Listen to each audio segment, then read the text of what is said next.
ವೃತ್ತಾಂತ. ಗೃತ್ಸಮದನು ಜಹ್ನುವಿಗೆ ಮಾಘ ಮಾಸದ ಮಹಿಮೆಯನ್ನು ನಿರೂಪಿಸಲು ಒಂದೊಂದೇ ಕಥೆಯನ್ನು ಹೇಳುತ್ತಾ ಬಂದರು. ಜಹ್ನು ಮಾಘ ಮಾಸದಲ್ಲಿ ಮಾಘ ಸ್ನಾನವನ್ನಾಚರಿಸಿ ಮಾಘ ವ್ರತವನ್ನು ಕೈಗೊಳ್ಳುವವರು ಪಾಪಗಳಿಂದ ಮುಕ್ತರಾಗಿ ಸ್ವರ್ಗವನ್ನು ಸೇರುವರು. ಅವರು ಮಾಡಿದ ವ್ರತದಿಂದಾಗಿ ಅವನ ಬಂಧುಗಳು ಸುಖಿಗಳಾಗುವರು. ಇಗೋ, ಶ್ರೀಹರಿ ಪೂಜಾ ನಿರತನಾಗಿ ಮಾಘ ಸ್ನಾನ ಮಾಡುವುದರಿಂದ ದೊರಕುವ ಫಲವನ್ನು ತಿಳಿಯಲು ಇನ್ನೊಂದು ಕತೆ ಹೇಳುವೆನು ಕೇಳು. ಕೃಷ್ಣಾವತಾರದ ಕಾಲದಲ್ಲಿ ವಿದೇಹ ನಗರದಲ್ಲಿ ಒಬ್ಬ ರೈತನಿದ್ದನು. ಶೂದ್ರನಾಗಿದ್ದ ಅವನಿಗೆ ಕ್ರೂರೆ ಎಂಬ ಹೆಂಡತಿ ಇದ್ದಳು. ದಂಪತಿಗಳಿಗೆ ಒಬ್ಬ ಮಗನಿದ್ದನು. ಅವನು ದೈವಭಕ್ತನೂ ಸ್ವಧರ್ಮ ನಿರತನೂ ಆಗಿದ್ದನು. ಅವನಿಗೂ ಮದುವೆಯಾಗಿತ್ತು. ಅವನ ಹೆಂಡತಿ ಸಾಧ್ವಿಮಣಿಯೂ ಪತಿಭಕ್ತಳು ಆಗಿದ್ದಳು. ಅವಳು ಒಂದು ದಿನವೂ ಬೇಸರಿಸದೆ ಅತ್ತೆ ಮಾವಂದಿರ ಸೇವೆ ಮಾಡಿಕೊಂಡಿರುತ್ತಿದ್ದಳು. ಅವಳಲ್ಲಿ ಯಾವ ದೋಷವೂ ಇರುತ್ತಿರಲಿಲ್ಲ.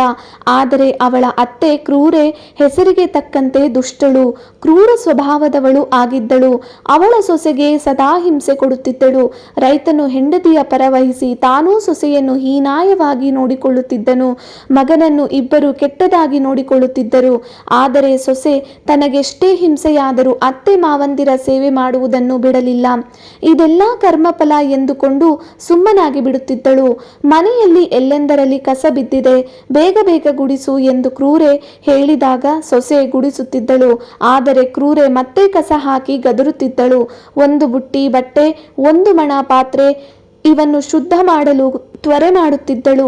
ಗಿಡಗಳಿಗೆ ನೀರುಣಿಸೆನ್ನುತ್ತಿದ್ದಳು.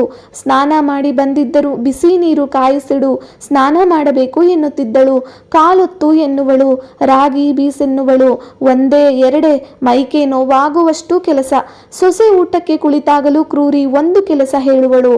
ಅದನ್ನು ಮಾಡಿ ಮುಗಿಸಿಯೇ ಊಟ ಮಾಡೆನ್ನುತ್ತಿದ್ದಳು. ಮಾಡಿದ ಅಡಿಗೆ ಆರಿ ತಣ್ಣಗಾಗುತ್ತಿತ್ತು. ಊಟ ಮಾಡಲು ಬೇಕಾಗುತ್ತಿರಲಿಲ್ಲ. ತನ್ನ ಹೆಂಡತಿಗೆ ತಾಯಿ ತಂದೆಯರು ದಿನವೂ ಹಿಂಸಿಸುತ್ತಿದ್ದನ್ನು ಕಂಡು ಮಗ ರೋಸಿ ಹೋದನು.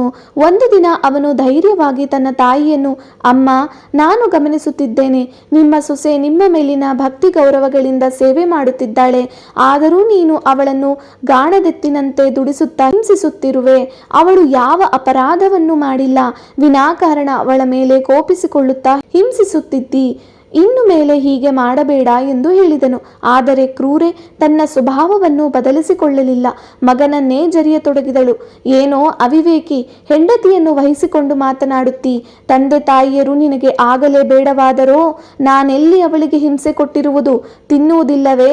ದಿನ ಕೂಳು, ನಿನ್ನ ಕೆಲಸ ಮಾಡು ಹೋಗು ಎಂದು ಒಂದು ದೊಣ್ಣೆ ತೆಗೆದುಕೊಂಡು ಅವನನ್ನು ಥಳಿಸಿದಳು. ಅವಳ ಮಗನಿಗೆ ಈ ದೌರ್ಜನ್ಯ ಸಹಿಸಿಕೊಳ್ಳಲಾಗಲಿಲ್ಲ. ತಾಯಿಯ ದುಷ್ಟ ಸ್ವಭಾವ ಅವನನ್ನು ಕಂಗೆಡಿಸಿತು. ತನ್ನನ್ನು ಹೊಡೆದಳಲ್ಲ ಎಂಬ ಕೋಪವೂ ಬಂದಿತು. ಆದರೆ ಬುದ್ಧಿಯನ್ನು ಸ್ವಾಧೀನಕ್ಕೆ ತಂದುಕೊಂಡು, ತಾಯಿ ತಂದೆಯರು ಎಷ್ಟೇ ದುಷ್ಟರಿರಲಿ ಅವರನ್ನು ಅಪಮಾನ ಮಾಡುವುದು, ಹೀಯಾಳಿಸುವುದು, ಮಾತನಾಡುವುದು ಮಕ್ಕಳಿಗೆ ಒಳ್ಳೆಯದಾಗದು. ತನ್ನ ಜನ್ಮಕ್ಕೆ ಕಾರಣಕರ್ತರಾದ ತಾಯಿ ತಂದೆಯರನ್ನು ಎದುರಿಸಿ ಮಾತನಾಡಲು ಅವನ ಮನಸ್ಸು ಒಪ್ಪಲಿಲ್ಲ.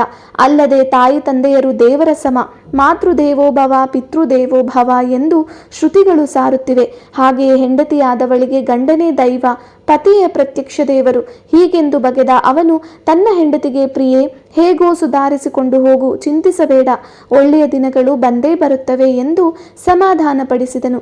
ಮಗನು ತನ್ನನ್ನು ಧಿಕ್ಕರಿಸಿ ಮಾತನಾಡಬೇಕಾದರೆ ಇದರಲ್ಲಿ ಸೊಸೆಯ ಕೈವಾಡವಿದೆ ಎಂದು ಭಾವಿಸಿದ ಕ್ರೂರೆ ಅವಳನ್ನು ಬಲವಾಗಿ ಹೊಡೆದು ಒಂದು ಕೋಣೆಯೊಳಗೆ ದಬ್ಬಿ ಬಾಗಲು ಹಾಕಿಕೊಂಡಳು. ಇದನ್ನು ಕಂಡ ಮಗನಿಗೆ ಭಾರೀ ನೋವಾಯಿತು. ಆದರೆ ತಾಯಿಯ ದುಷ್ಟ ಸ್ವಭಾವದಿಂದಾಗಿ ಏನು ಮಾಡಲು ತೋಚದೆ ಸುಮ್ಮನಾಗಿ ಬಿಟ್ಟನು. ಕ್ರೂರೆ ತನ್ನ ಸೊಸೆಗೆ ಒಂದು ವಾರ ಕಾಲ ಅನ್ನ ನೀರು ಕೊಡದೆ ಅವಳನ್ನು ನರಳಲು ಬಿಟ್ಟಳು. ಮಗನ ಪ್ರಾರ್ಥನೆಗಾಗಲಿ ನೆರೆಹೊರೆಯವರ ಉಪದೇಶದ ಮಾತುಗಳಿಗಾಗಿ ಕ್ರೂರೆ ಕಿವಿಗೊಡಲಿಲ್ಲ. ಒಮ್ಮೆಯಾದರೂ ಸೊಸೆಯನ್ನು ಪ್ರೀತಿಯಿಂದ ಮಾತನಾಡಿಸಲಿಲ್ಲ. ಮಗನಿಗೂ ಅವಳೊಡನೆ ಮಾತನಾಡಲು ಬಿಡಲಿಲ್ಲ. ಸೊಸೆ ಒಂದು ದಿನ ಹಸಿವು ತಾಳಲಾರದೆ ಪ್ರಾಣ ತೊರೆದಳು. 10 ದಿನಗಳಾದ ಮೇಲೆ ಒಂದು ದಿನ ಮಗ ತನ್ನ ತಾಯಿಗೆ ತಿಳಿಯದಂತೆ ಗುಟ್ಟಾಗಿ ಬಾಗಿಲು ತೆರೆದು ನೋಡಿದನು. ಅಲ್ಲಿ ತನ್ನ ಪ್ರೀತಿಯ ಹೆಂಡತಿ ಸಾವನ್ನಪ್ಪಿರುವುದು ಕಂಡು ಬಂದಿತು. ಅದನ್ನು ನೋಡಿ ಸ್ತಂಭೀಭೂತನಾಗಿ ಮಗ ಮೂರ್ಛೆ ಹೋದನು. ತುಸು ಹೊತ್ತಿನಲ್ಲಿ ಕ್ರೂರೆಯು ಮನೆಗೆ ಬಂದು ಸೊಸೆ ತೀರಿಕೊಂಡದ್ದನ್ನು ಗಮನಿಸಿ ಬಳಿಕ ಮಗ ಮೂರ್ಛಿತನಾಗಿರುವುದನ್ನು ಕಂಡು ದುಃಖಪಟ್ಟಳು. ತನ್ನ ಮತಿಗೇಡಿತನದಿಂದ ತಾನೇ ಕಷ್ಟಕ್ಕೊಳಗಾಗಿದ್ದಳು. ಅವಳ ಸೊಸೆ ತೀರಿಕೊಂಡ ವಿಷಯ ತಿಳಿದ ನೆರೆಹೊರೆಯವರು ಬಂಧು ಬಳಗ ಅವಳನ್ನು ಚೆನ್ನಾಗಿ ನಿಂದಿಸಿದರು. ಸೊಸೆಯ ಶವ ಸಂಸ್ಕಾರವಾದ ಬಳಿಕ ಮಗ ಮನೆಯಲ್ಲಿ ಇರಲಾರದೆ ಆ ಊರನ್ನೇ ತೊರೆದು ಗಂಗಾ ನದಿ ತೀರಕ್ಕೆ ಬಂದು ಅಲ್ಲಿಯೂ ಮನಸ್ಸಿಗೆ ನೆಮ್ಮದಿ ಸಿಗದೆ ಕಡೆಗೆ ಪ್ರಾಣ ಬಿಟ್ಟನು. ಶೂದ್ರ ದಂಪತಿಗಳು ತಮ್ಮ ದೌರ್ಜನ್ಯದಿಂದಾಗಿ ಮಗ ಮತ್ತು ಸೊಸೆ ಇಬ್ಬರನ್ನು ಕಳೆದುಕೊಂಡು ದುಃಖ ಸಹಿಸಲಾಗದೆ ಬಾಧಿತರಾಗಿ ಕಡೆಗೆ ಅನ್ನ ನೀರು ಇಲ್ಲದೆ ಕೃಶದೇಹಿಗಳಾಗಿ ಒಂದು ದಿನ ಸಾವಿಗೀಡಾದರು. ಭೂಲೋಕದಲ್ಲಿ ಎಲ್ಲ ಸುಖಗಳಿದ್ದಾಗ್ಯೂ ಸಂಯಮದಿಂದ ಶಾಂತಿಯಿಂದ ವರ್ತಿಸದೆ ಹೋಗಿದ್ದುದರಿಂದ ಹಾಗೂ ದುಷ್ಟರಾಗಿ ಬಾಳಿದುದರಿಂದ ಯಮಲೋಕದಲ್ಲಿ ಬಹುವಿಧವಾಗಿ ಪೀಡಿತರಾದರು. ಅದು ಸಾಲದಾಗಿ ಮತ್ತೆ ಭೂಲೋಕದಲ್ಲಿ ಪುನರ್ಜನ್ಮ ತಳೆದು ಆ ಜನ್ಮದಲ್ಲಿ ಹಾವುಗಳಾಗಿ ಹುಟ್ಟಿದರು. ಹಾವುಗಳು ಪಂಪಾ ನದಿ ತೀರದ ವಟವೃಕ್ಷದ ಪೊಟರೆಯೊಂದರಲ್ಲಿ ವಾಸಿಸುತ್ತಿದ್ದವು. ಒಂದು ದಿನ ನಿಯಾಮಕನಾಗಿ ಆ ನದಿಯಲ್ಲಿ ಸ್ನಾನ ಮಾಡುವ ಸಲುವಾಗಿ ಇಬ್ಬರು ಮುನಿಗಳು ಆಗಮಿಸಿದರು. ಅವರು ಸನ್ಯಾಸಿಗಳು. ಆಗ ಮಾಘ ಮಾಸವಿತ್ತು.